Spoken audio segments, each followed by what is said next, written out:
मैं जीपी दुबे आप लोगों को आई.T.I आइकन चैनल में स्वागत करता हूं। आज मैं आप लोगों को प्रैक्टिकल में देखिए ये एलईडी बल्ब है आपका 9 वाट का।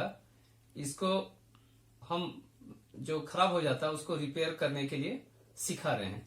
इसमें देखिए ये एलईडी बल्ब है, ये खराब है, इसको ठीक कर रहे हैं। देखिए दूसरे बल्ब को खोले हुए हैं, ये खोल दिए। आपका ये टेस्टर जो होता है स्क्रू ड्राइवर वाला, वो इसी से खोल के देखिए ये पार्ट है आपका। देखिए नीचे ये पार्ट है, इसको खोलना है। इसी में देखना है कि कौन सा ये जो आपका एलईडी लाइट है इसमें कौन सा है, उसको चेक करके इसमें अगर जो खराब है उसको हम लोग ये सोल्डरिंग आयरन लगाए हुए हैं। सोल्डरिंग आयरन को हीट करेंगे और हीट करके यहां से हम इसे निकालेंगे और निकाल के ये आपका सोल्डरिंग वायर है, ये आपका फ्लक्स है और ये सोल्डरिंग आयरन है। इससे हीट करके हम इसको सोल्डर करके इसको हम लगाते हैं। पहले जो हम इसको टेस्ट करते हैं